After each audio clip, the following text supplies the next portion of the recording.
Hello everyone, আজকে আপনাদের সাথে শেয়ার করব আমার দুপুরে রান্নাবান্না। চলুন দেখে নিই কি রান্না করব আজকে। আসসালামু আলাইকুম, আমি রিফা। কেমন আছেন আপনারা? তো রান্নাবান্নায় প্রথমেই হচ্ছে আমি মাছ ভেজে নিচ্ছি। তারপর এখানে টমেটো এবং পেঁয়াজ কুচি করে রেখেছি। এখানে আলু সিদ্ধ করে নিয়েছি।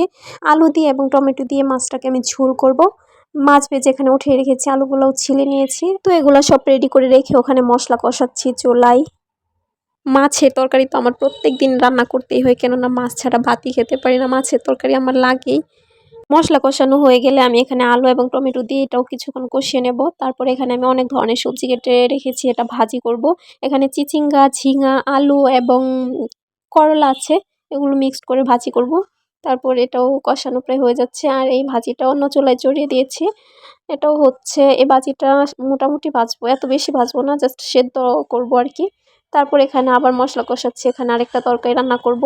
আপনারা কে কোন জায়গা থেকে আমার ভিডিওটা দেখছেন আমাকে কমেন্টে জানাবেন। ভাজিটা হয়ে যাওয়ার পর ওই চুলায় আমি এই তরকারিটা কষাচ্ছি, আর এটা তো হয়েই গিয়েছে। এটাতে আমি ধনিয়া পাতা এবং কাঁচামরিচ দিয়ে দিয়েছি। শেষ পর্যায়ে এটা আমি ঝোল রাখবো, আলু টমেটোর তরকারি ঝোল ভালো লাগে। তারপর ওই যে মশলা কষাচ্ছিলাম, এখানে আমি মাংস কষাচ্ছি, এখন মাংস দিয়ে দিয়েছি। আমার এই ছোট্ট ভিডিওটা এখানেই শেষ করে দিচ্ছি। ভালো থাকবেন, সুস্থ থাকবেন সবাই। পরবর্তী ভিডিওতে দেখা হবে। আল্লাহ হাফেজ।